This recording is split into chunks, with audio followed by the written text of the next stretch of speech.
네, 신박사님 안녕하세요. 네, 안녕하세요. 지금 옆모습이 보이는 게 맞는 거죠? 지금 컴퓨터가 놀 데가 없어가지고 아, 오케이, 오케이. 뭔가 안전 수칙이 보여가지고, 네, 카메라가 잘못됐습니다. 지금 도 보안 수칙, 아, 네. 보안이 중요하기 때문에. 네, 오케이. 네, 참여한 학생들은 카메라를 켜주고요. 네,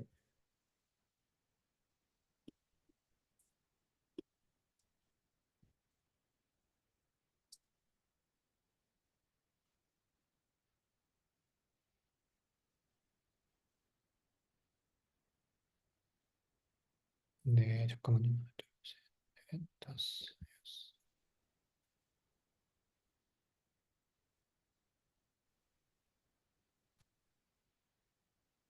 네, 학생들이 잠깐 들어오고 있어서, 신박사님 혹시 한 2, 3분만 뒤에 시작해도 괜찮겠습니까?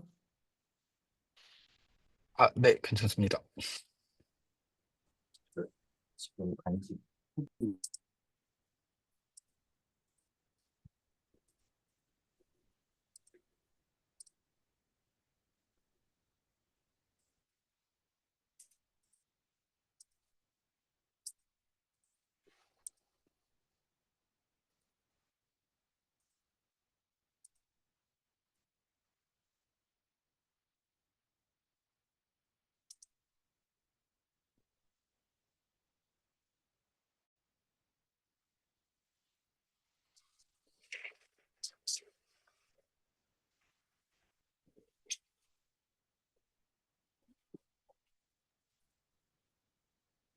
네, 참여한 학생들은, 네, 카메라는 켜고 참여를 해주세요. 네, 그게 세미나 하시는 분에 대한 예의이기 때문에 네, 카메라가 없는 친구들을 제외하고는 카메라를 켜주기 바랍니다. 오케이. 네, 그러면은 간단하게 소개를 하고 신박사님 뭐 시작을 해도 될까요? 네, 시작하셔도 됩니다. 네, 안녕하세요. 네. 모바일 로봇 매핑, 네, 두 번째 초청 세미나를 간단히 소개를 하고, 네, 시작하도록 하겠습니다. 네, 오늘은 한국기계연구원 인공지능기계연구실의 신영식 박사님이 세미나를 진행을 해주실 거고요. 세미나 주제는 From SLAM Towards Spatial Intelligence라는 주제로 발표를 해주시겠습니다. 발표는 뭐, 한 시간 내외로 이렇게 해주실 텐데, 사실 이게 수업에서 하는 세미나니까 뭐 편하게 진행해 주시면 될 것 같고, 중간에 뭐 궁금한 사항 있으시거나 논의할 사항 있으시면 편하게 질문해 주거나 아니면 신 박사님도 말씀해 주시면 좋을 것 같습니다. 네, 우선은 뭐 시영식 박사님은 간단히 소개를 시켜드리면, 네, 신 박사님은 이제 인하대학교를 졸업하셔가지고 한국과학기술원 전기 및 전자공학과 그리고 건설항공학과와 로보틱스 학제 전공을 동시에 졸업을 하셨고요. 2022년도부터는 한국기기연구원에 근무를 하시면서 뭐 슬램을 포함해서 다양한 사족 보행이나 아니면 모바일 매니플레이터를 위한 제어 기술 그리고 어너머 디텍션 기반의 어떤 이상 행동 감지 등 이제 인공지능 및 기계 로봇 관련해서 굉장히 많은 연구들을 수행하셨어요. 그래서 오늘 되게 재밌는 세미나를 해주실 거라 생각을 하고 있고, 네, 여러분들도 잘 듣고 많이 배워갈 수 있으면 좋겠습니다. 네, 그럼 시향식 박사님 준비되시면 시작하시면 되겠습니다. 네, 지금 화면 공유가 돼 있을까요? 네, 화면 공유되어 있고 슬라이드 쇼, 네, 이제 슬라이드 쇼까지 보입니다. 네. 그러면 진행을 하도록 하겠습니다. 네, 안녕하세요. 저는 교수님 소개해 주신 대로 지금 한국기계연구원의 인공지능기계연구실에 서 일하고 있는 신영식이라고 합니다. 오늘 발표 주제는 From SLAM Towards Spatial Intelligence라는 타이틀로 거창하게 준비를 해 봤는데요. 별건 아니고 이제 제가 그동안 연구해왔던 슬램 기술들을 좀 소개하고 최근에 하고 있는 공간지능과 관련된 몇몇 기술들을 뭐 간단히 소개해 드리고자 이런 식으로 타이틀을 준비를 해 보았습니다. 네, 먼저 교수님께서 소개를 해 주셨지만 한 번 더 제 소개를 하자면은 저는 조 교수님과 같이 인하대학교의 전기공학과에서 학부를 졸업하고 아마 지금은 안 계실 텐데 그 6층에 권오규 교수님이라고 퇴직하셨던 교수님의 학부 연구생으로서 좀 다녔었고요. 학부 과정을 졸업하고는 카이스트 로봇공학학제에서 김병국 교수님 밑에서 석사학위를 받았고 어, 박사학위는 카이스트 건설 및 환경공학과에서 김하영 교수님께 조 교수님과 같은 연구실에서 Enhanced Monocular SLAM via Complementary Sensor Fusion in Visibility Bearing Environment라는 주제로 두 개 센서를 섞어서 슬램을 했다는 내용의 주제로 학위를 받았습니다. 그리고 19년도 12월부터 현재까지 한국기계연구원의 인공지능 기계연구실이라는 곳에서 선임연구원으로서 근무를 하고 있습니다. 소리 다들 잘 들리시나요? 네, 잘 들립니다. 아, 네네. 들린다고 믿고 이어서 하도록 하겠습니다. 어, 이제 최근 흥미를 가지고 있는 연구 주제들을 말씀드리면은 이제 기본적으로는 제가 석박사 과정 동안에 연구했던 슬램이라는 기술을 토대로 이 기술을 스페셜 AI라고 하는 공간지능으로 확장을 하고 로보틱스에 응용하는 그런 연구 주제들에 대해서 관심을 가지고 있습니다. 조금 더 그동안에 제가 해왔던 거를 소개해 드리자면, 저는 이제, 자율주행 이동 로봇의 다양한 플랫폼을 기반으로 다양한 경험을 가진 연구자라고 뭐 간단하게 소개해 드릴 수 있을 것 같은데, 저는 이제 박사과정을 시작할 때는 이미징 소나라고 하는 센서를 가지고 수중 로봇의 슬램에 관해서 연구를 했었습니다. 그리고 그 이후에는 조 교수님하고 같이 이렇게 현대자동차 자율주행차 경진대회 이런 거에도 참석을 해서 차량에서도 슬램을 연구를 해봤고 그리고 이제 재난 환경을 위한 뭐 드론 연구도 했었는데 이렇게 해서 이제 6회 공의 슬램을 다 해봤다고 얘기를 할 수 있을 것 같고요. 2020년도 이후에는 한국기계연구원에서 어, 기계연구원에 오기 전까지는 이렇게 이동체에 관해서만 주로 연구를 했으면은 이제 한국기계연구원에 와서는 어떤 조작기가 달린 매니플레이터라고 할 수 있겠죠. 어떤 조작이 가능하면서 이동이 가능한 이런 모바일 매니플레이션 시스템에 관해서 연구 및 과제를 수행을 하고 있습니다. 이런 경험들을 토대로 이제 저는 이 로봇들이 어떤 이렇게 차량에 국한되거나 드론에 국한되거나 아니면 이런 공장 환경에서 움직이는 요런 로봇에 국한되지 않고 이제 이 로봇의 이동 지능과 작업 지능과 공간 지능이 결합하면은 어떤 범용 목적의 일상 서비스를 수행할 수 있는 요런 로봇들이 구현이 가능해질 것이라고 믿고 있고 요런 분야에 대해서 좀 관심을 가지고 연구를 진행을 하고 있습니다. 네, 여기는 이제 제가 한국기계연구원에 와서 연구했던 다양한 로봇과 관련된 다양한 주제들을 좀 가지고 와봤는데요. 요 첫 번째 영상은 저희가 이 스팟이라는 이 사족보행 로봇에 보시면은 이렇게 키노바라고 하는 그러니까 회사가 다르죠. 보스턴 다이나믹스의 그 사족 보행 로봇에 키노바의 젠3라고 하는 매니플레이터를 달아서 어떤 이동과 조작을 수행을 하는 그런 연구를 했었고요. 요거는 이제 로아스라는 회사에서 기술 이전 의뢰가 들어와서 요런 과제를 수행을 했습니다. 요거의 특별한 점은 이게 이제 저희가 이 스팟의 제어기에 로우 레벨 제어기에도 접근을 할 수가 없고 이 키노바 암에도 접근을 할 수가 없어서 이제 어떻게 보면은 되게 정밀한 조작이 필요했어요. 그래서 어 이 키노바 암이 예를 들면은 이제 요런 작업을 하다가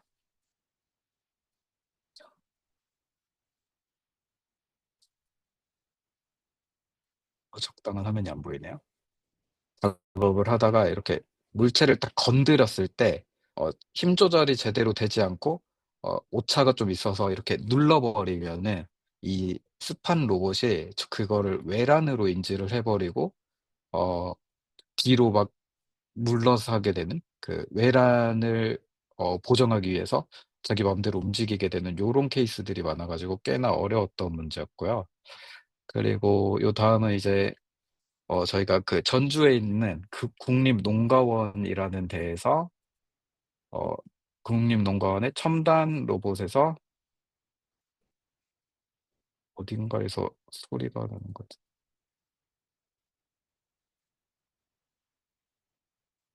이렇게 세대 로봇이 협업을 통해서 세대 로봇이 협업을 통해서 그 토마토를 수확하고 이송을 하는 고런 시스템을 개발했었습니다.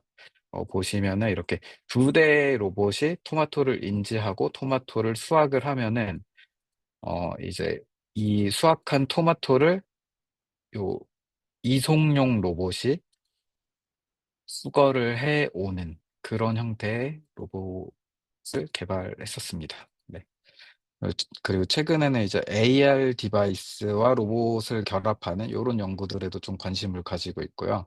요 왼쪽 영상은 홀로렌즈를 이용해서 실제 로봇과 가상의 로봇을 동시에 확인을 하면서 사용자가 어 안전한 환경에서 어떤 로봇에 대한 조작을 수행할 수 있도록 하는 그런 거를 모사한 그런 연구입니다. 그리고 요거는 이제 제가 최근에 AR 내비게이션이라는 걸 간단히 구현을 해 봤는데요. 요거는 이제 요 장소가 폐배터리의 그 협업 해체 공정을 위한 실증 장소인데, 여기에서 이 공정에 대한 그 안내, AR 기반의 안내 같은 거를 수행할 수 있도록 요런 식으로 어플리케이션을 좀 개발을 해서 포항에서 이렇게 실증을 했었습니다. 그리고 다음은 코로나 기간 때 저희가 개발했던 방역 로봇인데요. 이제 기존의 방역 로봇과 약간의 차이가 있는 부분은 이 카페 공간에 저희가 기존에 활용되고 있는 인프라라고 할 수 있는 그런 CCTV 장비들의 정보를 가져다가 어 사람이 머무른 지역을 추출을 하고 그 사람이 머문 기간과 위치 등을 토대로 어떤 확률 바이러스 맵이라는 거를 만들어서, 여기 왼쪽 아래에 보시면은 요런 식으로 확률 바이러스 맵이라는 걸 만들어서 로봇이 방역을 수행을 하는 그런 연구였습니다. 요거는 이제 제가 최근에 관심을 가지고 있는 게 현실 세계에 있는 인프라들과 로봇이 어떻게 하면은 잘 섞일 수 있을까? 요런 거에 대한 주제에도 좀 관심을 가지고 있는데, 그거에 대한 뭐 기초 연구 아니면 그냥 연구 경험이라고 봐 주시면 될 것 같아요. 그리고 작년과 올해 열심히 했던 것 중에 하나는 이제 이 수영장 안전 관리 시스템이라고, 어떤 익수 가능성이 높은 사람을 검출하는 고런 기술을 개발해서 기술 이전을 했었습니다. 지금 요 화면 보이실지 모르겠는데 이렇게 그 수영장 영역을 그리드로 쪼개 가지고 해당 영역마다 이상치 탐지를 수행을 해서 보시는 바와 같이 어 움직이지 않고 영역 내에 어떤 사람이 어 머무르고 있으면은 그 사람의 익수 상황의 가능성을 이 높은 걸로 판단하고 해당 영역에 대해서 뭐 알림을 띄워서 안전 요원들이 조치를 할 수 있게 해 주는 그런 시스템이라고 보시면 될 것 같아요. 네. 여기까지가 간단한 저의 소개였고요. 어 자, 발표 자료를 베이직 오브 슬램이라고 해서 슬램에 대한 기본 이론부터 제가 연구했던 카메라 라이다를 결합한 슬램 기법, 그리고 좀 더 그 슬램 기술들을 강건하게 할 수 있는 그런 방법론과 슬램 기술을 스페셜 인텔리전스로 확장한 고런 연구들을 소개하려고 이렇게 좀 많이 준비를 했는데 어, 1시간 내에 끝내기 위해서 조금 빨리 진행을 하도록 하겠습니다. 네. 먼저 슬램에 대해서 요번 수업에서 여러분들이 들으셨겠지만 슬램에 대해서 간단하게 한마디로 말씀을 드리면 저희가 이제 이 지도가 주어져 있을 때 저희가 로봇이 할 수 있는 거는 이 지도 정보와 센싱 정보를 바탕으로 이렇게 위치 추정을 수행을 할 수가 있고요. 그다음에 반대로 로봇이 위치 정보를 아주 정확히 알고 있다라고 하면은 이 위치 정보와 센싱 값들을 바탕으로 이 왼쪽에 있는 요러한 지도를 작성을 할 수가 있습니다. 하지만 이제 로봇이 전혀 모르는 환경에 처음 딱 놓여져 있을 때는 정확한 위치도 얻을 수 없고 환경에 대한 그 지도도 가지고 있기 때문에 요 두 가지를 동시에 수행을 해야 하는데 이러한 일련의 과정을 저희는 슬램이라고 부릅니다. 그래서 슬램이라는 문제를 풀기 위해 많이 활용되는 기법들이 대표적으로 이제 필터링 기반의 방법론과 스무딩 기반의 방법론이 있는데요. 아마 수업이나 논문에서 여러분이 주로 보는 것들은 이제 그래프 슬램을 많이 보실 거고 오늘은 이제 EKF에서 그래프 슬램까지의 간략한 흐름에 대해서 빠르게 소개 드리도록 하겠습니다. 먼저 EKF 슬램을 먼저 소개를 드리면은 EKF 슬램은 스테이트를 예측하고 이 예측된 스테이트를 바탕으로 이 어떤 에 대한 정보를 어느 정도 알고 있다라고 하면은 그 랜드마크의 정보를 간단하게 예측을 하고 실제 얻어진 랜드마크와 어, 내가 예측한 랜드마크 정보를 어소시에이션해서 그 차이를 가지고 로봇의 포즈를 업데이트하는 이런 과정을 EKF 슬램이라고 생각하시면 됩니다. 어, 그 과정에 대한 솔루션 혹은 알고리즘은 이 우측 아래에 있는 어, 이러한 형태가 될 거고요. 이렇게 했을 때 슬램 그 랜드마크와 로봇 포즈를 기반으로 하는 EKF 슬램을 표현을 하면은 이런 식으로 나타납니다. 보시면은 이 파란 동그라미가 로봇이고요. 이 까만 동그라미들이 랜드마크입니다. 그리고 로봇이 이동을 하면서 로봇의 포즈가 업데이트 되는 게 요 빨간 타원이고 이제 각각의 랜드마크들도 이렇게 업데이트가 되겠죠. 보시면은 로봇이 이동함에 따라서 이동이 늘어남에 따라서 로봇에 대한 이 타원을 저희는 이제 언서튼티라고 부르는데 이 타원에 대한 정보가 불확실성에 대한 정보가 점점 커지게 되겠죠. 그리고 랜드마크도 처음에 봤던 랜드마크는 이 로봇의 위치에 대한 그 불확실성이 적기 때문에 랜드마크를 측정해서 내가 지도를 만들었을 때 그거에 대한 불확실성도 적다고 할 수 있는데 이런 식으로 포워드로 이렇게 쭉쭉쭉 가다 보면은 이 그 언서튼티가 로봇에 대한 언서튼티도 늘어나고 이 언서튼티가 그 저희가 작성하고 있는 랜드마크 지도에도 영향을 미치기 때문에 점점 더 불확실한 지도를 만들 수밖에 없게 됩니다. 하지만 이제 저희가 이렇게 랜드마크들을 쭉쭉쭉 관측을 하다가 여기 보시면은 처음에 있던 위치의 랜드마크를 곧 관측을 하게 될 거예요. 요런 식으로 처음에 있던 랜드마크를 관측을 하게 되면 이 보시면은 조금 컸던 게 살짝 전체적으로 줄어듭니다. 보이시나요? 네, 요런 식으로 일련의 과정을 수행하면서 로봇에 대한 위치 정보와 이 랜드마크들의 정보를 모두 업데이트하는 것, 요거를 슬램이라고 하고 지금 이 영상 같은 경우에는 이 슬램 문제를 풀기 위해서 익스텐디드 칼만 필터라고 하는 알고리즘을 활용했다라고 보시면 됩니다. 근데 이제 저희가 EKF 슬램을 가지고 연구자들이 연구를 하다 보니까 약간의 문제점이 있었고 그 문제를 해결하기 위해서 인포메이션 필터라는 것을 도입을 하게 됩니다. 저희가 어떤 문제가 있었는지 좀 살펴봐야겠죠.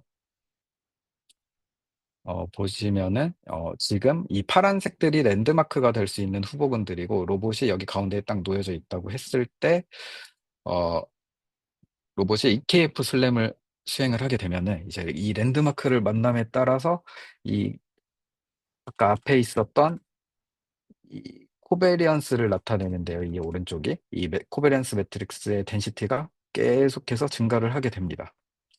그리고 이 랜드마크의 맵이 커지면 커질수록 요게 점점 더 커지게 되겠죠. 네. 그러면은 이제 만약에 저희가 이 랜드마크를 나타낼 때 우리가 위치로만 나타낸다고 할 때 X랑 Y 이렇게 나타낼 수가 있고, 만약에 랜드마크가 10,000개 정도 있다라고 하면은 저희는 이 대략 20,000 바이 20,000이 되는 요 매트릭스를 에 대한 연산을 계속 계산을 해야 되는데, 이렇게 했더니 너무 비효율적이어서 사람들이 이 값을 인버스를 한번 취해 봤어요. 인버스를 취해 봤더니 이렇게 어떤 희소한 행렬이 되고, 이렇게 희소한 행렬이 돼서 일부 값들을 얼마 이하의 값들을 다 0으로 치환을 해서 하얀색이 0을 의미하는데, 이렇게 치환을 했더니 이렇게 되게 희소한 매트릭스가 되고, 이 값이 있는 영역만 연산을 하면은 된다는 사실을 알게 됐습니다. 그래서 요런 식의 희소 연산을 통해서 슬램 문제를 더 효율적으로 풀기 위해서 인포메이션 필터 기반의 슬램이 제안되었다라고 간단하게 생각해 주시면 될 것 같고, 최근에는 어 그래프 슬램이라는 어 가장 글로벌 최적화를 할 수 있는 그런 연구들이 수행이 어 많이 되고 있는데, 그중에서도 이제 연산 효율성이나 데이터 어소시에이션의 편의성을 위해서 어 포즈 그래프만을 사용하는 그런 연구들이 주로 이루어지고 있고요. 그 포즈 그래프 연산을 위한 그래프를 구성하는 부분을 이제 슬램의 프론트엔드라고 저희는 부르게 됐고, 요 생성된 그래프의 문제를 최적화 문제로서 해결하는 거를 저희가 백엔드라고 얘기를 하게 됐습니다. 여기까지가 뭐 간략한 슬램에 대한 어 이론적 배경이고, 아마도 요번 학기에 여러분들이 수업을 잘 들으셨을 거라 생각해서 네, 간단하게 넘어가도록 하겠습니다. 네. 다음 소개해 드릴 부분은 제가 박사과정 기간 동안에 연구했던 이제 카메라와 라이다를 결합한 슬램 기술에 대한 부분인데요. 어 이제 최근에 여러분들이 그 조은근 교수님네 연구실 학생들은 이제 여러 가지 라이다를 사용하시겠지만, 어 이제 제가 박사과정 때에는 뭐 "요런 타입의 라이다가 나온다. 이런 돔 타입의 라이다가 나온다." 이렇게 말만 무성하던 시절이었고, 그러던 중에 제가 SOS 랩에 이렇게 전방향의 데이터를 취득해 주는 요런 타입의 라이다를 발견을 하게 됐습니다. 요 라이다를 발견하고 나서 제가 했던 생각은, 카메라의 FOV랑 라이다의 FOV가 매우 유사해지고 있으니까 애 둘을 잘 합쳐서 슬램 문제를 풀어 보자라는 생각을 하게 됐고, 그러면 그 두 센서를 왜 결합해야 될까에 대해서 쪼끔 고민을 해 봤어요. 네. 각자의 장점과 단점이 있기 때문에 상호 보완적인 역할을 해줄 수 있어서 이 두 센서를 결합을 해야 된다. 라고 결론을 내리게 됐고, 이제 어떤 단점들이 있나 간단히 말씀드리면은, 라이다 같은 경우는 특정 상황에서 이제 기하학적인 모호성을 때문에 어 슬램 문제를 풀 수가 없는 경우들이 가끔 생기게 됩니다. 요 그림과 같은 경우는 저희가 요 벽과 벽들이 매칭이 돼야 되는데, 그 바닥에 있는 라이다의 동그란 패턴에 데이터가 어소시에이션 되어서 로컬 미니마에 빠지는 그런 상황을 얘기를 하고 있는 거고요.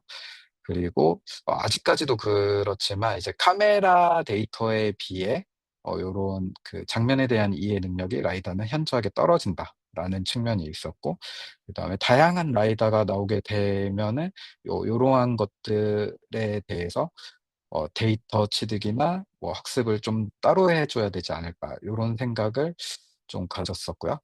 그리고 카메라 같은 경우에는 이렇게 빛을 감지해서 어 영상으로 나타내 주는 센서기 때문에 이렇게 빛이 전혀 없는 어두운 환경에서는 동작하기 어렵고, 그다음에 어 맵의 초기화를 위해서는 어느 정도 카메라가 선형적으로 이동을 해 줘야 됩니다. 이 그림에 보이는 것처럼 카메라가 이 하얀 점에서 요 점까지 어느 정도 트랜슬레이션이 있는 상태에서 이동을 해 줘야 저희가 이렇게 삼각 측량을 통해서 실제 뎁스 정도를 추정을 할 수가 있는데, 어 가끔 가다가 이제 저희가 카메라를 들고 제자리에서 회전을 한다던가 하면은 이런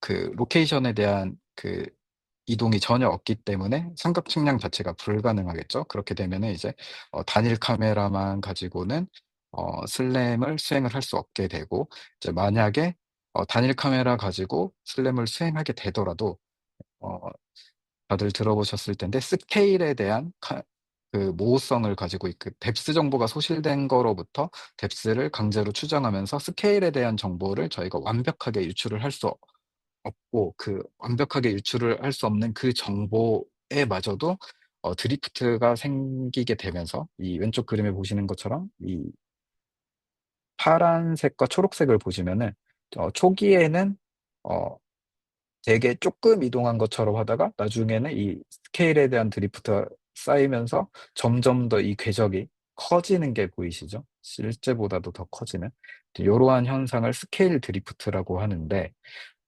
카메라랑 라이다를 결합하면은 뭐 요런 것들을 다 극복할 수 있지 않을까라는 생각으로 연구를 했었습니다.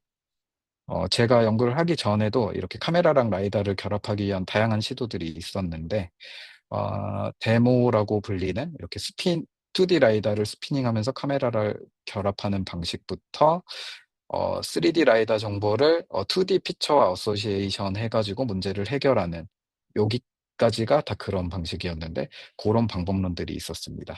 맨 오른쪽은 이제 제가 제안했던 다이렉트 비주얼 라이다 슬램이라는 메소드인데, 어, 저희 같은 경우에는 이렇게 피처를 추출하고 이 피처의 뎁스 정보를 어소시에이션하는 이런 방식이 아니라, 그냥 그 이미지의 뎁스 정보를 프로젝션하고 그 이미지의 인텐서티를 다이렉트하게 추적하는 방식으로 6D 포즈를 옵티마이즈 하면서 추적하는 방식으로 피처를 추출하고 뎁스를 어소시에이션하는 과정을 완전 생략해버리는 이런 방법을 제안을 했었고요. 이런 식으로 센서를 만들어서 차량에도 달아서 실험을 하고, 제가 핸드헬드로 들고 다니면서도 실험을 했었습니다. 아마 요즘에는 이제 IMU 같은 것도 많이 결합을 하는데, 요 연구를 하던 당시에 저는 이렇게 16채널의 라이다랑 RGB 카메라만 딱 결합을 해가지고 요런 연구를 수행을 했었고요. 이제 이 연구에서는 이 카메라랑 라이다가 익스트린직 캘리브레이션이 이미 수행이 되어 있다라고 가정을 하고 연구를 했었습니다.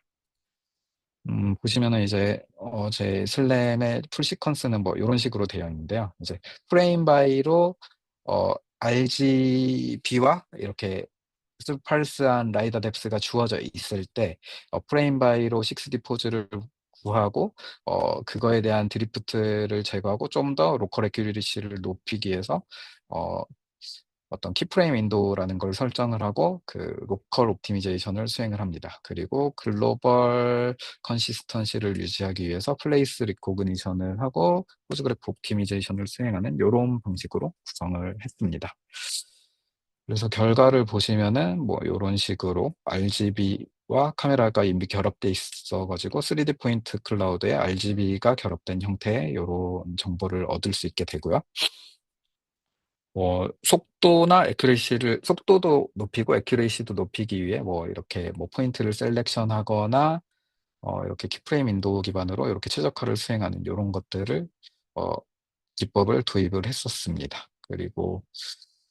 어, 어, 그리고 이제 그 루프 클로징을 수행함에 있어서 양방향으로 검증을 수행을 해서 좀 더 로버스트한 포즈그래프 옵티미제이션이 수행이 될 수 있도록 뭐 이런 식으로 했다는 얘기를 간단히 적어놨고요. 이제 실험 영상을 간단히 보여드리면은 어, 보시는 바와 같이 이제 PT 데이터셋이라고 하는 자율주행차 데이터셋을 이용을 했고 64채널의 라이다가 이 데이터셋에서 제공이 되는데 저희 알고리즘이 어디까지 잘 동작되는지 확인을 해보기 위해서 64채널의 라이다를 채널 수를 8채널까지 줄여가지고 뭐 이런 식으로 어, 실험 결과를 보였었습니다.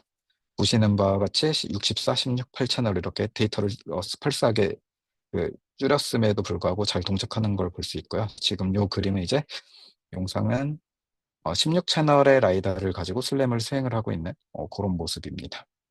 이거 키티 0번 데이터셋인데 그냥 뭐 잘 되고 있다라고 보시면 되고 어, 포인트 중에 하나는 이제 그 루프 클로징까지 풀로 포함을 하고 있기 때문에 이렇게 글로벌리 컨시스턴트한 이런 매핑 결과를 얻을 수 있다라고 보시면 될 것 같습니다. 요거는 이제 제가 카이스트에서 차량에 아까 그 라이다와 카메라 센서를 달고 똑같이 실험을 했던 내용이고요.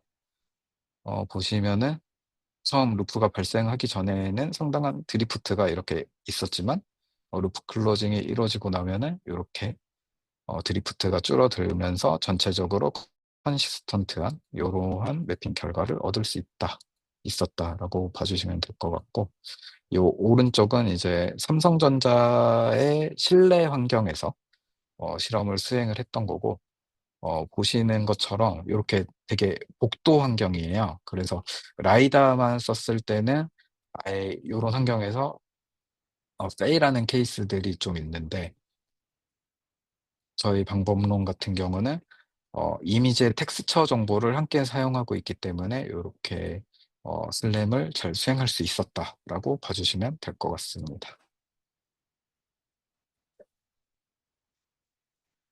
네. 그리고 다음은 이 DVL 슬램을 어안 렌즈 카메라로 확장을 한 연구 내용이고, 요거는 최근에 기계연구원에서 연구를 수행했던 내용입니다. 보시는 것처럼 이렇게 벨로다인 카메라와 사각이 애가 어, 호리즌털리 한 220도 정도?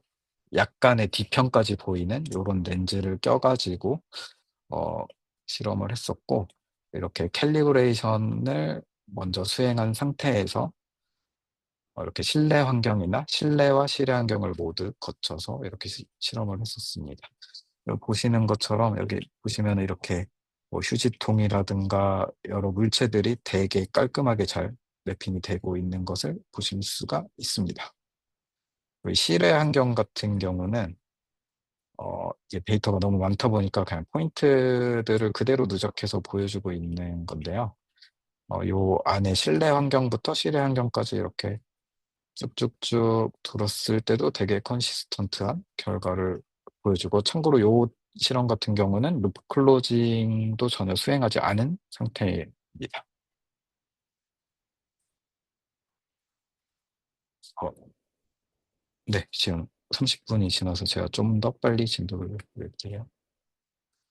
네, 여기까지가 이제 제가 카메라와 라이다, 그러니까 두 센서를 결합해서 슬램을 수행했던 뭐 그런 내용이 되겠고, 어, 카메라랑 라이다를 결합했음에도 불구하고 이제 다양한 리미테이션들이 하고 있었는데요. 이제 뭐 여러 가지 슬램을 어렵게 하는 여러 가지 문제들이 있는데, 뭐 예를 들자면은 동적인 객체들이 많은 환경에서 센싱 정보가 부정확해져서 슬램을 수행할 수 없다든지, 아니면 멀티모달 센서를 쓸 때 요것들을 어떻게 결합해야 되는지 어렵다라는 그런 문제들도 있고, 이렇게 어 어피어런스 체인지가 클 때 요것들에 대해서 인식을 하기가 어렵고, 그다음에 카메라 같은 경우는 시각적으로 이제 완전히 디그레데이션 되는 여러 가지 환경적 조건이 어 있었고, 그리고 광 조건에도 카메라가 예민하다라는 이런 제한 사항이 있었습니다. 요 오른쪽에 일루미네이션 체인지 같은 경우에는 이제 제가 카메라랑 라이다를 결합하는 연구를 제안했음에도 불구하고 이제 카메라가 야간 시간에는 활용을 하기 어렵기 때문에 어 밤 시간대에는 오히려 카메라랑 라이다를 결합하는 게 더 낮은 성능을 보이는 그런 케이스가 있었는데, 그런 것들을 해결하기 위해서 오른쪽에 보이시는 이런 세 가지 연구를 진행했다고 보시면 될 것 같습니다. 첫 번째는 이제 야간 환경에서 슬램을 잘 해보자. 두 번째는 이렇게 비저빌리티가 떨어지는 카메라나 라이다 센서 자체도 잘 돌아가지 않은 이런 노면 환경에서, 재난 환경에서 슬램을 수행해보자. 그리고 세 번째는 동적 관련 환경에서 슬램을 잘 수행해보자 하는 이런 슬램의 강건성에 대한 연구들을 좀 진행을 했었고요. 첫 번째로는 이제 이전에 소개해 드렸던 이전 장에서 소개드렸던 카메라와 라이다를 결합한 슬램을 이제 열화상 카메라와 라이다를 결합하는 슬램으로 확장을 했습니다. 보시는 바와 같이 이제 RGB 카메라 같은 경우에는 이렇게 빛이 없는 환경이 되면은 정보가 거의 없게 되는데, 열화상 카메라 같은 경우는 낮이나 밤이나 적정량의 정보를 계속 제공을 해주고 있기 때문에 요런 센서를 결합하면은 슬램을 하는데 유리하지 않을까 라는 생각하고 이런 연구를 제안을 했었고요. 어 근데 이제 열화상 카메라를 사용을 하는데에도 몇 가지 제한 사항이 있었습니다. 이제 열화상 카메라 같은 경우는 마이너스 440 도에서 450 도의 온도 범위를 어 로우 데이터로 제공을 해 주는데, 얘를 저희가 RGB 카메라 영상처럼 쓰려면은 노멀라이즈를 해 줘야 됩니다.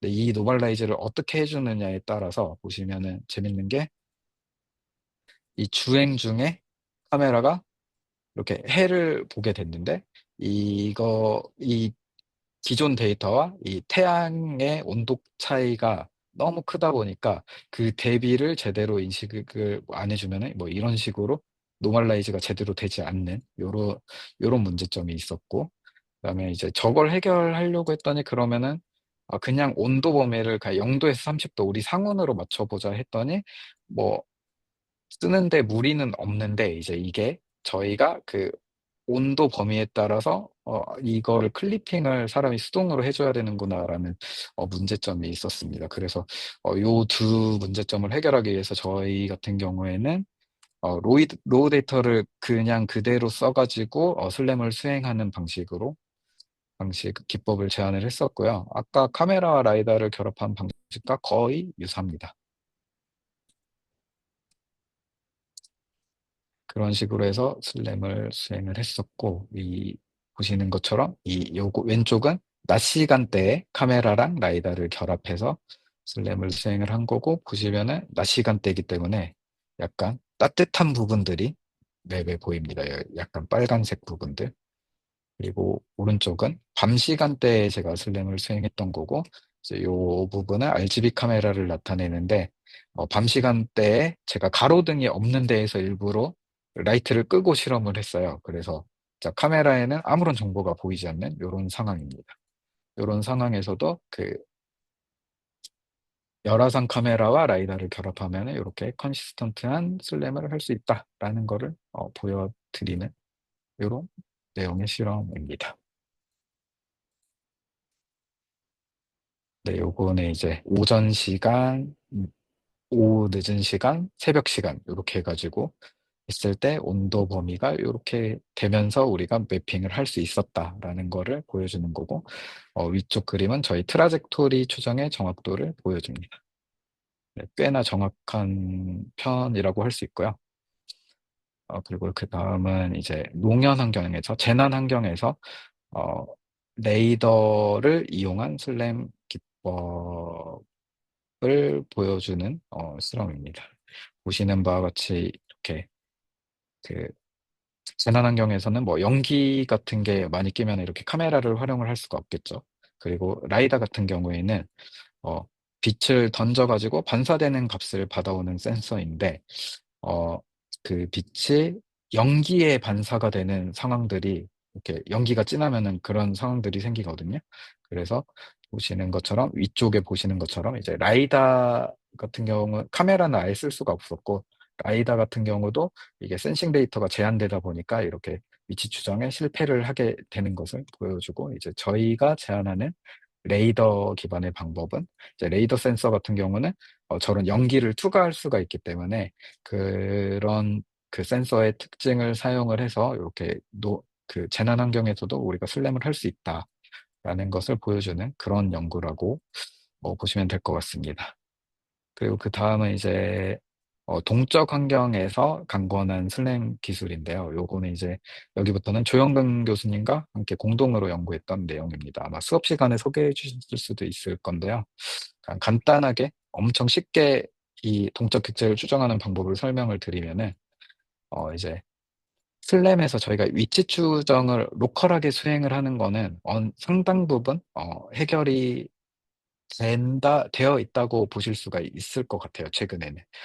그리고 저희가 또 그런 부분을 워낙에 잘 하고 있기 때문에 그러면은 로봇이 이동을 하고 있는 순간에 대한 포즈가 어느 정도 맞다고 가정을 하고 우리가 이 라이다의 센싱 데이터를 오버랩해서 이렇게 보면은 어떤 그 동적 객체에 대한 뭐 모델링을 할 수 있고 뭐 제거할 수 있지 않을까 요런 개념으로.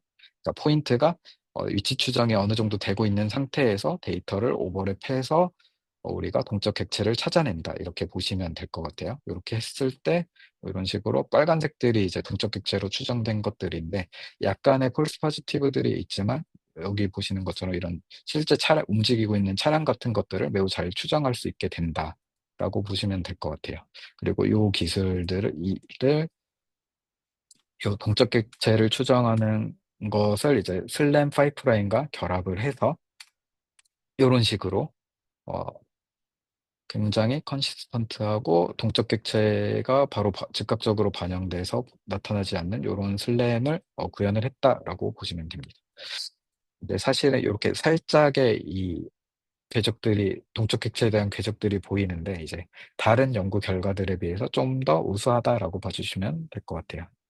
보시면은 이게 여기가 기계원 내부고 요쪽 같은 경우는 이제 한 시속 60km로 제가 차로 달려 가지고 데이터를 딴 부분인데 전체적으로 거의 드리프트가 없이 되게 깔끔하게 매핑을 수행하고 로컬라이제이션이 잘 이루어지고 있는 것들을 보실 수가 있습니다.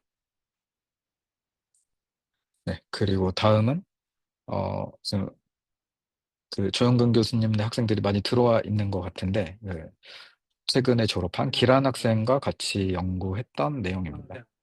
네. 요 부분은 이제 어 2 종의 라이다를 다양한 로봇에서 슬램을 수행했을 때 요것들을 결합하는 뭐 그런 연구 내용이라고 보시면 되고 여기서도 이제 기란 학생이 동적 객체를 제거해서 좀 그 장면에 대한 디스크립션을 좀 더 강건하게 하는 요런 내용을 소개를 했고 요런 것들을 가지고 디스크립터를 만들어서 로버스트한 맵 머징이 가능한 요런 전체적인 프레임워크를 제시했다라고 봐 주시면 될 것 같고 동영상이 멋있어서 한번 봐 주시면은 이렇게 5 종류의 로봇과 핸드헬드 디바이스를 가지고 이렇게 매핑을 수행을 하고 요것들을 결합을 해서 최종적으로 하나의 맵을 만들어내는 요런 것들을 보실 수가 있습니다. 네. 네. 여기까지가 이제 슬램의 강건성을 저희가 확보를 했고 슬램 기술을 다수 로봇으로 확장을 한 내용이고요. 여기까지는 이제 어 단순히 지도만 작성을 했던 고런 내용을 다뤘는데 요번에는 이제 좀 더 지능적인 요소를 결합하고 로봇이 실제 주행을 하는 데 활용을 하는 요런 연구를 했던 것들을 좀 포함해서 소개를 드리도록 하겠습니다. 네. 지금 요 다음 페이지에 있는 이 장표에 있는 영상은 이제 저희가 슬램도 이미 잘하고 있고 라이다로 위치 추정도 잘하고 있는데 요것만으로는 그냥 단순히 로봇한테는 GPS가 되어 버리는 거예요. 그래서 그 정보만으로는 이제 로봇이 어딘가를 갈 때 장애물을 회피하고 경로를 찾고 이래야 되는데 이 속기에 보이는 이 3D 정보만을 가지고는 그런 것들을 할 수가 없습니다. 그래서 요것 요 센싱 정보를 어떻게 로봇이 활용할 수 있게 만들 것인가에 대해 좀 고민을 했었고 어 첫 번째로서는 이제 트래버저빌리티라는 로봇이 주행 가능한 영역을 알아야지 삼차원 지도에서 주행 가능한 영역을 뽑아내야지 로봇이 자율적으로 이동을 할 수가 있겠죠. 뭐 그런 것들을 결합을 해서 이제 주행 가능 영역에 대한 그 탐지를 하고 그거를 바탕으로 보시면은 이 조그만 직선이 보이는데 요게 지금 로봇이 경로 계획을 해서 찾아가고 있는 부분입니다.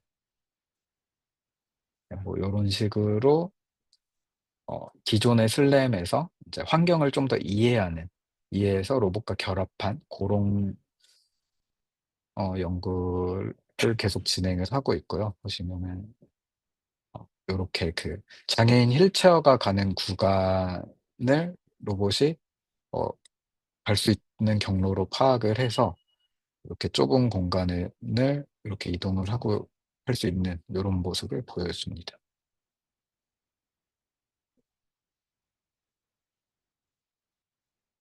네, 요렇게 해서 실내에서 실외로 나오고 다시 실내로 로봇이 주행을 할 수 있는 요런 것들을 실험적으로 보였었고요. 그리고 그다음에 이제 저희가 요것들을 이제 물류 창고에서 좀 구현을 해 달라는 이런 요구가 있어 가지고 어 로봇을 하나 센서를 가지고 가서 실제 실험을 했었고, 여기 보시면은 그 물류 창고를 모사한 환경이고 맵은 딱 한 번만 따고 이런 큰 장비들을 계속 이동하면서 이 슬램이 얼마나 강건하게 이루어지는지 뭐 요런 것들을 테스트를 했었습니다. 보시면은 이렇게 갑자기 장애물이 주어져 있을 때도 한번 확인을 하고 여기가 못 가는 영역인 거를 판단하고 난 다음에 로봇이 얘를 회피해서 요런 식으로 이동하는 거를 보여주고요. 저희가 요렇게 이 끝부분에다가 종이를 두고 여기 지금 레이저를 달아서 정확도도 측정을 했었는데, 이렇게 로봇이 이동할 때 그냥 센티미터 레벨의 정확도를 보였다라고 봐주시면 될 것 같습니다. 그리고 좀 더 최근에는 이제 아까 보였던 비주얼 라이다 슬램 기술을 시멘틱 세그멘테이션 기술하고 결합을 해서 어 이 주행 가능 영역 지도를 작성을 하는 요런 기술을 개발을 하고 성능을 검증을 해 봤습니다. 아까 보여 드렸던 것처럼 요렇게 라이다만 가지고도 트래버저빌리티를 뽑을 수는 있는데, 라이다의 지오메트리만 가지고 정보를 뽑아낼 때에는 저희가 한계가 있어요. 대략적으로 이제 그라운드 영역을 대략적으로 알고리즘적으로 휴리스틱하게 가이드를 해 줘야 되고, 그거에서 뭐 높이 차이라든가 러프니스라든가 뭐 노말의 급격한 변화 요런 것들을 가중치를 줘서 이렇게 코스트를 만들어 가지고 트래버저빌리티를 이용을 했었는데, 그것보다는 이제 카메라로 저희가 그 영역을 보면은 어디가 길이고 어디가 못 가는 길이고를 카메라의 시멘틱 정보를 활용을 하면 훨씬 더 명확하게 알 수 있기 때문에 뭐 그런 식으로 해서 이 보라색의 트래버저빌리티 영역을 얻는 요런 알고리즘을 개발을 했습니다. 보시는 것처럼 뭐 나무랑 도로를 엄청 잘 구분을 하면서 지도를 작성하고 있는 거를 보실 수가 있고요. 물론 이렇게 약간의 오차는 있지만 그냥 라이다를 쓰는 것보다 성능이 꽤나 괜찮았다라고 봐 주시면 될 것 같습니다. 네. 그리고 요 다음 페이지부터는 이제 좀 더 최신의 연구들을 어 결합한 고런 내용들인데요. 먼저 소개해 드릴 거는 이제 최근에 저희가 그 RTC 360이라고 하는 이런 고정밀 라이다 센서를 좀 장만을 하게 돼 가지고 지난번에 인하대에서도 가져가서 이렇게 실험 데이터도 획득하고 했지만, 요 라이다 데이터만 가지고는 뭔가 할 수 있는 게 되게 정밀한데 할 수 있는 게 엄청 한정적이에요. 그냥 맵만 따고 이거 가지고 뭐 레지스트레이션만 하고 뭐 이 비싼 장비를 버릴 수가 없어서 이제 제가 이 액션캠을 가지고 같은 현장에 대해서, 그러니까 그 라이다로 데이터를 획득하고 그냥 뭐 한참 뒤에 카메라를 가지고 가서 데이터를 획득한 다음에 요들을 결합하는 요런 연구를 요런 알고리즘을 개발을 하고, 그러면 요게 굉장히 잘 레지스트레이션이 됐으면은 최근에 사람들이 관심을 가지고 있는 이 가우시안 스플래팅이라고 하는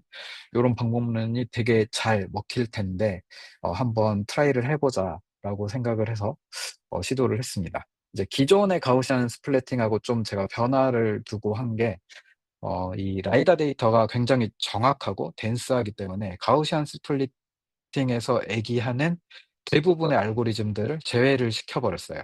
단순히 거의 이 로스 펑션을 이용하는 것과 그 가우시안을 나타내는 위치 코베리언스, 그리고 뭐였죠? 스피리컬 하모닉에 대한 코에피션트만 최적화를 하고, 막 중간에 뭐 가우시안을 스플릿하고 머지하고 막 요런 일련의 프로세스들은 다 생략을 하고 가우시안 스플래팅 매핑을 한번 시도를 해봤습니다. 이 영상에 보이는 것처럼 지금 요거는 이제 렌더링을 이 가우시안 사이즈를 작게 해서 렌더링을 한 거고, 이제 포토리얼리스틱하게 보일 수 있도록 요 가우시안 사이즈를 원래 스케일대로 올리면은 어, 이와 같은 3차원 렌더링 결과를 얻을 수가 있습니다. 보시면 이게 지금 카메라 영상이 아니라 가우시안 스플래팅에 의해 얻은 어, 가우시안 스플래팅 맵에 의해서 렌더링 되고 있는 그런 영상이라고 보시면 됩니다. 보시면은 이제 여기에서 카메라 포커스가 살짝 바뀌어가지고 제가 이렇게 약간의 효과로 그걸 안 보이게 했는데, 리미테이션은 좀 있더라고요. 카메라 포커스가 바뀌거나 그 블러가 있으면은 가우시안 스플래팅이 좀 잘 안 되긴 하는데, 지금 이 보이시는 것처럼 거의 실사에 가까운 요런 어, 결과를 얻을 수가 있었습니다. 네, 그리고 다음은 방금 그 카메라랑 라이다를 결합한 데이터를 최근에 활발하게 연구되고 있는 비주얼 랭귀지 모델, 여기서는 이제 클립 모델을 이용을 했었고요. 클립 모델을 이용해서 요 데이터에 클립 인베 그 비주얼 피처를 인베딩해서 이제 텍스트 정보 인풋을 통해서 쿼리를 날려서 어떤 객체들을 정보를 추출하는 요런 것들을 보여주는 화면인데요. 보시면은 재밌는 게 여기 파인드 어 체어 하면은 이렇게 체어를 찾아주고, 파인드 어 로봇 이렇게 하면은 이렇게 로봇을 찾아줍니다. 그리고 조금 흥미로운 부분은 이렇게 모바일 로봇이 여러 대 있는데, 제가 이게 탑 1에 해당한 스코어에 해당하는 것만을 찾도록 이렇게 알고리즘을 만들었어요. 근데 이제 첫 번째는 보시면은 파인드어 모바일 로봇이라고 제가 입력을 했을 때 요 로봇을 찾았는데, 이렇게 라이다가 달려있는 요 로봇을 제가 찾고 싶어서 find a mobile robot with lidar 이렇게 쳤더니 요 로봇을 찾아줍니다.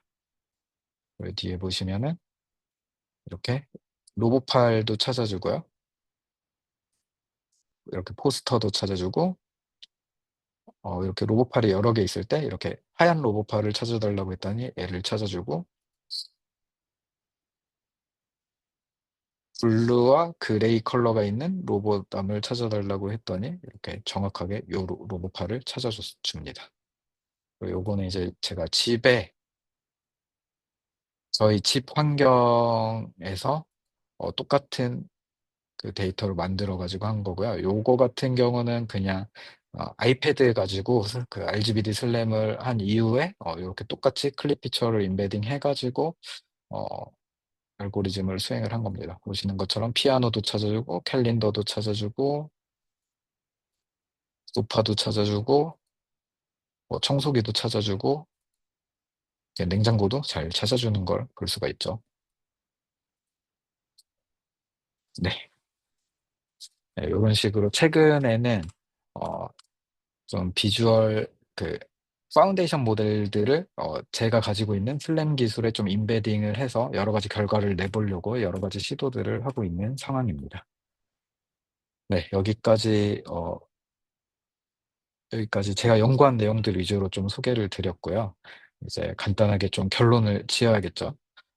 간단하게 결론을 좀 지어보자면은 이제 슬램 기술의 미래가 어떻게 될까라는 고런 고민을 저희가 좀 해봐야 될 것 같고, 최근 몇 년 사이에 그냥 뭐 오픈 소스로 그냥 라이더 돌리면은 그냥 뭐 3차원 맵이 바로 쭉쭉쭉 만들어지고 뭔가 너무너무 쉽게 잘 되는 요런 어 라이다 기반의 슬램이나 카메라 기반의 슬램도, 카메라의 경우에도 뭐 아이패드에서 그냥 뭐 슬램 기술이 이미 내장이 돼 있고 어 되게 쉽게 모든 것들을 할 수 있는, 그러니까 슬램 문제가 어느 정도 풀렸다고 봐야겠죠.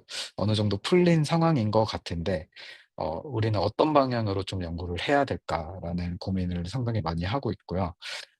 관련해서 간단하게 말씀을 드리자면은 이제 기존에 저희가 했던 거는 그래프 슬램이라고 할 수 있을 것 같고, 좀 최근 들어서 많이 연구가 되고 있는 것들은 어떤 뉴럴 슬램이라고 할 수가 있을 것 같은데, 결국에는 이제 지능적인 요소와 결합된 이런 슬램 기술을 연구를 해야 될 거라고 저는 생각을 하고 있습니다.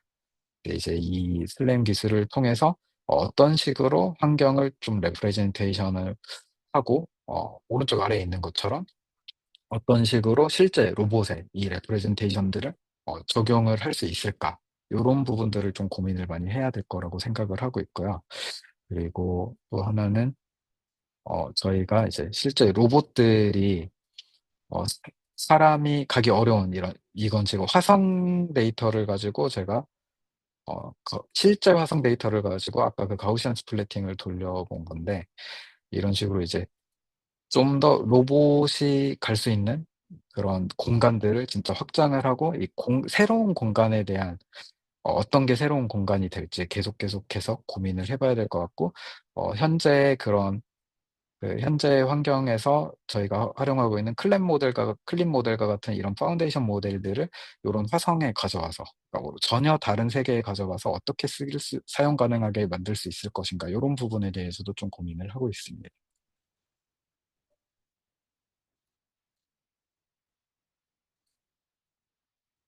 소리가 많이 나오죠. 네. 그래서 이제 로봇과 슬램의 히스토리를 간단하게 말씀드리자면은, 이제 마커나 어떤 그 인프라 기반의 자동화 기술은 이미 상당 부분 보급이 돼 있는 상황이고, 최근에는 이 공장에 있는 이런 로봇도 아마존 같은 물류창고 같은 경우도, 이게 2022년도 영상인데 보시면은 그 이전에는 이렇게 물류창고에 마커 같은 거를 다 붙여놓고 로봇이 움직이는 그런 걸 볼 수가 있는데, 최근에는 마커가 없이 요런 일들을 수행을 하고 있습니다. 그래서 이제 기본적인 슬램 기술이 활용이 되는 로봇들까지는 이미 보급이 되고 있는 상황이라고 저는 생각을 하고 있고, 어 요것들이 이렇게 최근에는 이제 휴머노이드 로봇이나 다양한 좀 더 고도화된 지능이 필요한 요런 로봇으로 오고 있기 때문에, 어떤 슬램 기술과 퍼셉션 기반의 어떤 공간 지능이 결합되어서 요러한 휴머노이드들이 어떤 임무들을 잘 수행할 수 있게 하는 요런 지능적인 요소들을 결합을 해야 되지 않을까, 요렇게 생각을 하고 있고, 여러분들께서 관심 있는 분들께서도 이제 슬램보다는 좀 더 지능적인 요소가 결합된 요런 내용들을 좀 많이 연구를 하셨으면 좋겠다라는 어 내용을 전달드리고, 요 정도로 발표를 마치도록 하겠습니다. 네, 딱 1시간이 된 것 같네요. 네, 우선 좋은 발표 해주신 신혁씨 박사님 감사합니다. 혹시 학생 여러분들 중에서 질문 있으면 질문 진행해 주세요. 특히 약간 다양한 필드에서 슬래밍 알고리즘 같은 걸 적용하셨기 때문에 여러분들이 이제 현장에서 마주한 문제들이 만약 있다면은 그런 문제들을 질문하거나 여쭤봐서 배울 수 있는 것들이 좀 많을 것 같습니다.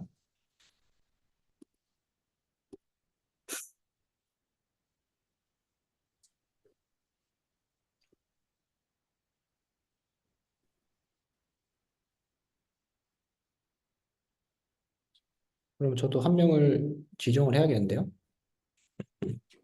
그렇게도 하시나요? 네. 그렇게 하신 교수님도 계시더라고요.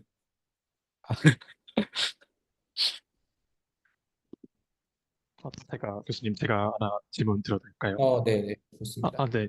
안녕하세요. 신한스 박사님. 좋은 강연 정말 감사히 잘 들었습니다. 제가 드리고 싶었던 질문은 네. 46페이지에서 쿼리어블 3D 맵과 관련해서 질문이 있습니다. 어, 네. 보면은 이제 맵 자체가 굉장히 덴스하고, 이런 부분이 음. 이제 어떻게 보면 시각적인 측면이나 어떤 서비스적인 측면에서 중요하게 중요하게 표현될 수 있는, 중요하게 될 수 있는 어떤 표현 방법이라고 생각을 하는데, 이게 어떻게 보면 로봇의 입장에서는 메모리나 연산적인 이슈가 함께 존재하지 않습니까? 그래서 약간 이 시멘틱 맵의 어떤 의미론적인 맵에 대해서 이 맵을 스팔스하게 표현하는 것 자체에 대해서 어, 음, 이 시멘틱 맵에 대해서 어떤 좀 희소하게 표현하는 것이 어떤 이점을 가져갈 수 있는지 서비스적인 측면 뿐만 아니라 다른 측면에서도 어떤 이점이 있을지에 대해서 좀 더 질문을 드리고 싶습니다. 희소하게 가져가는 것이 어떤 이점을 가지느냐, 이 네, 말씀이신 맞습니다. 건가요? 네. 댄스한 것보다, 네, 네, 지금, 요 영상 같은 경우에도, 사실 데이터는 덴스한데, 실제로, 는 사실 시각적으로 잘 보이게 하려고 이렇게 보여드린 거고, 사실은 아, 이 네네. 객체별로 임베딩을 하고 있는 상황입니다. 근데 아, 네, 이게, 네네. 희소하게 데이터를 가지고 있으면 좋긴 한데, 네네. 이제, 어, 결국에는 이 레프레젠테이션의 문제잖아요. 네, 근데 맞습니다. 특정 상황에서는, 어, 그러니까 그 로봇이나 어떤 그 우리가 하고 있는 프로젝트가 어떤 거냐에 따라서 요것이 좀 달라질 것 같아요. 이제 저 아, 같은 경우에도 이제 네네. 슬랩만 항상 그 박사과정 때까지는 슬랩만을 문제만 풀다 보니까 사실은 이렇게 댄스할 필요가 없다는 걸 알고 있고, 그냥 그러다 보니까 아까 보여드린 네네. 것처럼 그냥 포인트 클라우드 다 안 쓰고 샘플링 해서 그냥 10분의 1만 써도 그냥 슬랩 하는데 전혀 문제가 없거든요. 네네. 네네. 그래서 뭐 그게 그래서 그 스팔스하고 좀 희소한 표현으로 가지고 있는 게 무조건 좋다라고 생각을 하고 있었는데, 이제 또 최근에는 우리가 어떤 로봇을 가지고 작업을 계속 하다 보니까 네네. 이제 이 어떤 객체나 3차원 정보에 대해서, 그러니까 어떤 것들에 대해서는 내가 작업을 해야 되거나 아니면 로봇이 받는 부분이라거나 요런 거에 대해서는 이제 좀 볼유메트릭하게 데이터를 제대로 가지고 있어야 되는 케이스들이 있긴 있더라고요. 아, 그래서 이제 그 상황이나 내가 풀어야 되는 문제에 따라서 그런 것들은 고민을 하면 좋을 것 같습니다. 네. 네. 네. 감사합니다. 네. 네, 말씀하신 것 중에 또 이제 이 쿼리어블 3D 맵 같은 경우에는 이게 내가 네네. 오브젝트로만 데이터를 오브젝트 단위로 가지고 있다고 하더라도 이게 객체마다 이 피처의 크기나 이런 것까지 다 고민을 해보면은 사실 엄청 작지는 않고, 뭐 네네네. 조금 어느 정도는 데이터가 커지는데, 이제 그 지난번에 저희 같이 했던 뭐 쿼드릭이나 뭐 요런 레프레젠테이션으로 뭐 배치를 한다거나 하면은 더 또 네네. 줄어들 수가 있겠죠. 쿼드릭에 단순히 피처 정보만 포함하는 이런 식으로. 네, 아, 네, 여러 가지 방법이 있을 것 같습니다. 어, 그리고 요 네네. 오른쪽은 재밌는 게 아이패드를 이용해서 한 건데, 아이패드의 아, 알고리즘이 되게 잘 들어가 있거든요. 그 RGBD 네네네. 슬램 알고리즘 자체가. 보시면 되게 엄청 댄스해 보이는데, 네. 텍스처로 땜빵을 해놓은 거고 별로 댄스하지가 않아요, 얘 같은 경우는. 그렇습니까? 네. 그 찾아보시면은 이제 그 3D 그래픽스나 게임 쪽에서 이제 로우 폴리곤이라는 얘기를 많이 쓰는데, 로우 네네. 폴리 3D 이렇게 치면은 막 되게 여러 가지 나옵니다. 그러니까 네네. 최대한 포인트를 줄여서 메시를 만들어서 그 사람들이 거북하지 않게 그 게임을 즐길 수 있게, 최소 사양으로 즐길 수 있게 하는 요런 것들이 좀 있습니다. 네. 그런, 답변 정말 네, 감사합니다. 그런 네네. 기법들이 여기에 결합되어 있다고 보시면 됩니다. 네. 네, 감사합니다.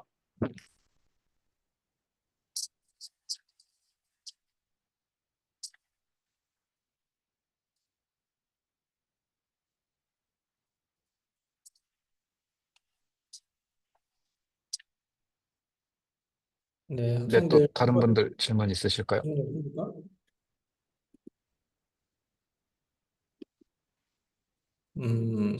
잠깐만요. 그러면은 보자. 누가 있을까? 제가 한번 찍어도 되나요? 네, 그러시죠.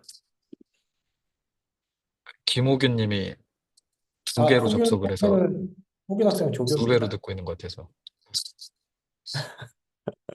호균 그러면은 학생은 조교긴 한데, 어, 저 질문 드려도 될까요? 저 이제 네. 주교라 가지고 제가 네. 사실 저는 조금 여쭤보고 싶었던 게 사실 그 파운데이션 모델 같은 것들이 이제 화성에서 어떻게 쓰일 수 있을지를 말씀을 해주셨었잖아요.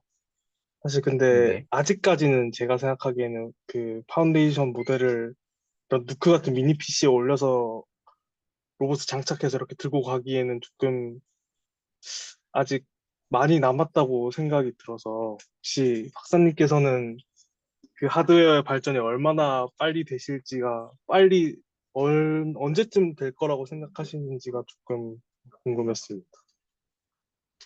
어, 요즘에 그 네, 그러니까 어, AI 추론을 하기 위한 하드웨어의 폼팩터에 상당한 변화가 좀 있는 것 같아요. 뭐 예를 네, 들면은 최근에 어, M4 같은 경우는 보면은 이제 그 애플 실리콘 아키텍처 같은 경우는 NPU가 포함이 돼 있고 그다음에 GPU 연산을 그 공유된 메모리를 이용해 가지고 하고 있잖아요.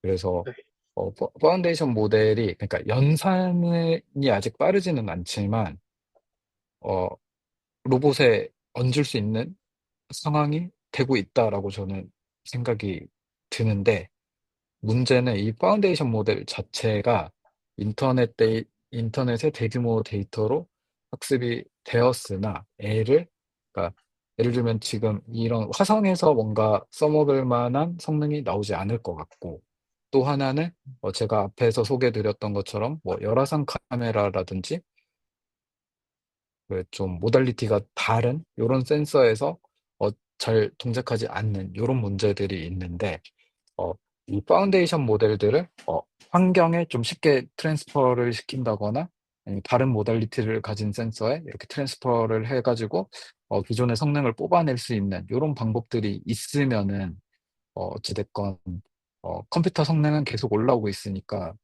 어, 충분히 활용 가능하지 않을까라는 생각을 저는 하고 있습니다. 그래서 맥 미니 프로를 사고 싶은데 예산이 부족해서 아직 못 사고 있는데 사면은 제가 또 다음에 알려드리겠습니다. 아, 네, 감사합니다. 네. 혹시 뭐 김보면 학생 질문 있습니까? 네. 아니요, 없습니다. 없다고요? 질문 하나 없다는 게 아니라 질문 하나 하라는 겁니다. 아이, 신 교수님들이 하시더라고.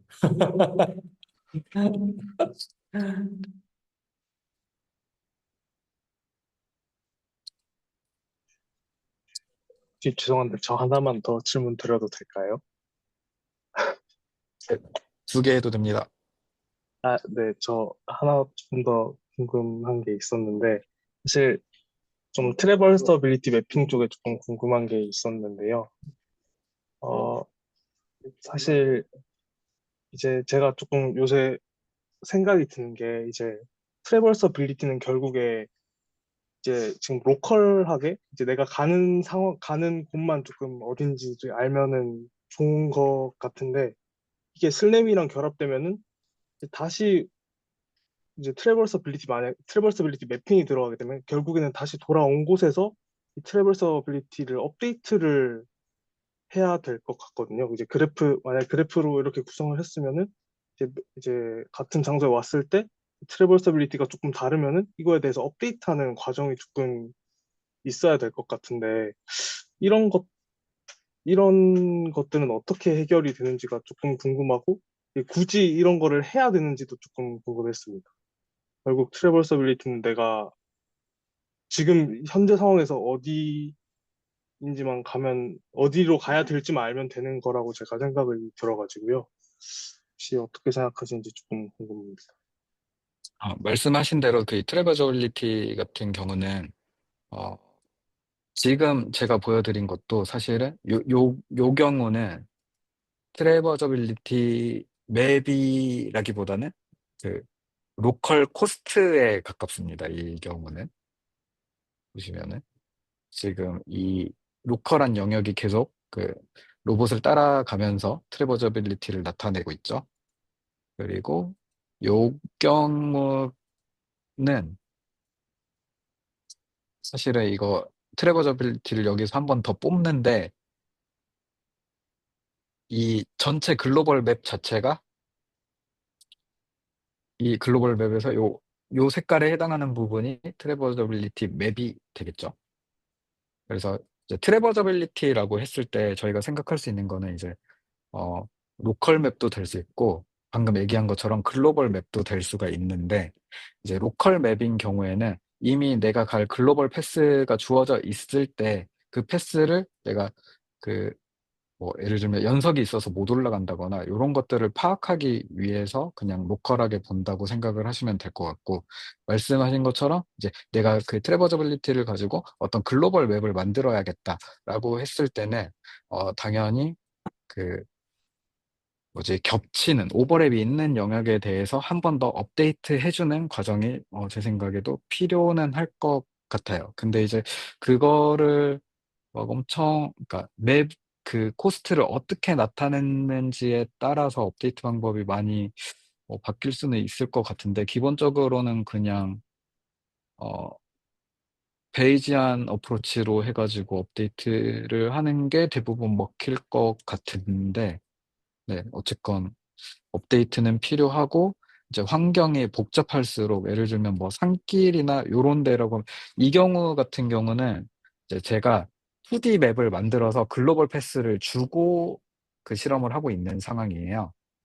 근데 이제 산길 같은 경우는 그 2D로 글로벌 패스를 줄 수 있는 맵을 만들기가 어렵겠죠. 그런 경우에는 어떤 트래버저빌리한 영역에 대해서 글로벌 맵을 만들고 그 위에서 어, 로봇이 플래닝을 해야 되는 그런 상황이 있을 수도 있습니다. 예를 들면 아까 이런 화성 같은 경우에서는 그런 알고리즘이 필요할 수 있을 것 같네요. 네, 답변이 됐을까요? 아, 네, 감사합니다.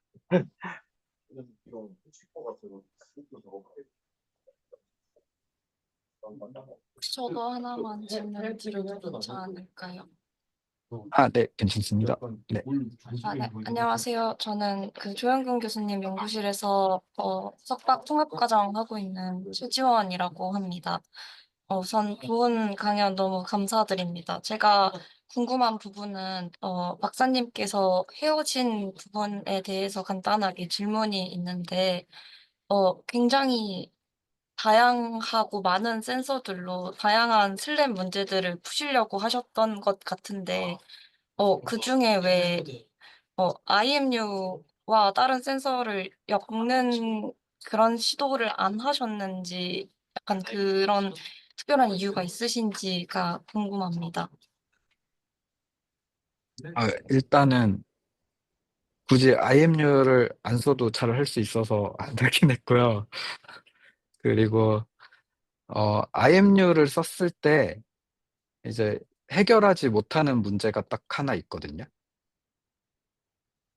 IMU 센서 자체가 이런 오리엔테이션을 주는 게 아니라 로우 데이터 자체는 어, 그 가속도 센서와 자이로 센서가 있는데 특히 가속도 센서에서는 이제 중력 가속도를 저희가 측정을 해가지고 걔를 어, 오리엔테이션으로 환산하는 그러한 과정이 딱 깔려 있는데 이 뭐랄까 이 중력 가속도를 벗어나는 가속도가 있으면은 IMU가 제대로 동작하기가 어렵거든요. 예를 들면 이제 그 조영근 교수님네 학생이니까 아실 텐데 그 뭐 페스트리오라든가 엄청 세게 한번 때려 보시면은 무조건 날아가거든요. 안 날아가면은 충분히 세게 때리지 않은 겁니다. 그래서 그런 것들에 대해서 단점이 좀 명확해서 이제 로봇에 올리는 케이스에는 저는 딱히 활용을 하고 있진 않는데 만약에 제가 드론 같은 거를 이용해서 실험을 많이 한다라고 하면은 IMU를 좀 신경 써서 쓸 것 같아요. 네. 지금 같은 경우 이런 로봇에 얹었을 때는 특히 IMU가 딱히 필요가 없는 게 저희가 바퀴 정보를 가지고 있잖아요. 그래서 사실 IMU를 쓰지 않아도 엄청 잘 동작합니다. 네. 아, 그래서 네, 결론은 어, 딱히 IMU를 쓰고 싶지 않아서 안 썼다라는 건데 쓰면은 좋긴 해요. 네. 네, 답변 네. 감사드립니다. 네. 저도 질문 하나 해도 괜찮을까요? 네, 질문 주세요. 네, 안녕하세요. 시민욱 교수님 연구실 석사과정 김보메나입니다. 아까 로봇이 주행하면서 이제 트래버서빌리티를 추정해가지고 이제 아파트 사이사이 지나가고 하는 그 영상에서요. 네. 그, 그걸 뭐라고 하는지 모르겠는데, 그 장애인 휠체어 지나가는 그 길도 주행 가능한 영역으로 판단해서 올라가는 부분을 보여주셨어요.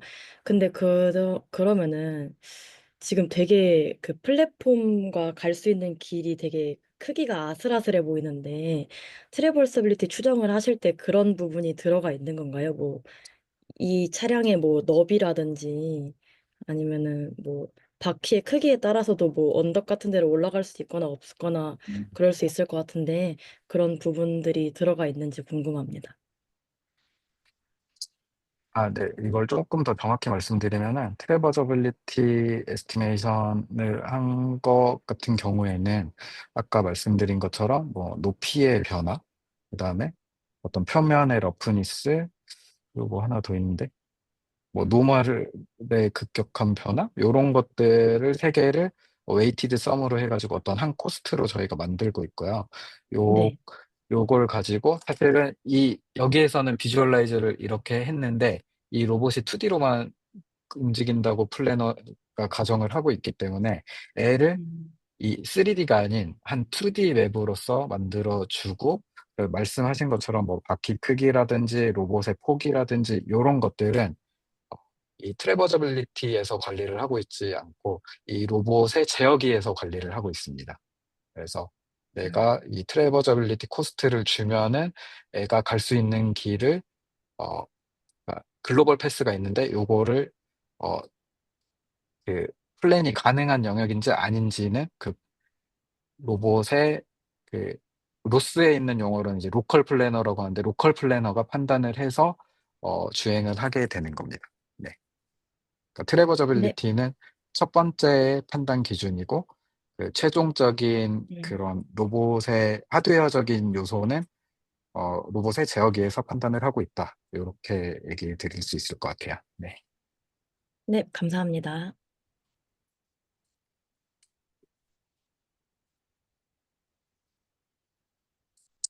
오케이. 그러면 뭐 더 질문이 있습니까? 이거 궁금하신 분 없나요? 이거. 가우시안 스플래팅이요? 네. 뭐 저는 제가 궁금하긴 한데 그건 따로 말씀하셔도 되니까. 네. 아, 제가 TMI로 하나 말씀드리자면 이제 가우시안 스플래팅 할 때 애가 포지션 코베리언스 그리고 투명도 그다음에 스피리컬 하모닉스 요렇게 코에피션트로 들어가고 그거를 최적화를 하는 거거든요. 근데 제가 지금 요걸 하나씩 다 줄여보고 있는데 다른 논문을 보니까 저는 이제 그 직관적으로는 스피리컬 하모닉스가 여기서 굉장히 중요한 역할을 한다라고 생각을 했는데 그거 다 없애버리고 딱 코베리언스랑 그 투명도값까지만 넣어서 최적화해도 이만큼 퀄리티가 나오는 것 같더라고요. 그거 나중에 해보고 교수님하고 해보겠습니다. 네.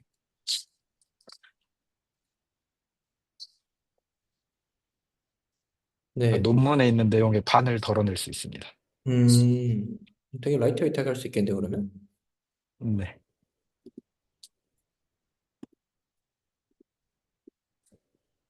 오케이, 좋습니다. 그러면 네, 학생들 추가 질문이 없으면 네, 오늘 세미나는 여기서 마무리하면 될 것 같고요. 네, 오늘 세미나 준비 수고 많으신 신 박사님께 박수로 하고 마무리하겠습니다. 네. 네, 그리고 고생하셨습니다. 박사님 네. 학생들은 이제 다음 주에 저희가 최종 발표, 논문 발표가 있으니까 그거 관련해서 뭐 특별히 그냥 준비해서 발표를 하면 되긴 하는데 관련해서 좀 코멘트가 필요하거나 이야기가 필요한 학생이 있으면은 Q&A 게시판에 올려주면 제가 확인하고 답을 달도록 하겠습니다.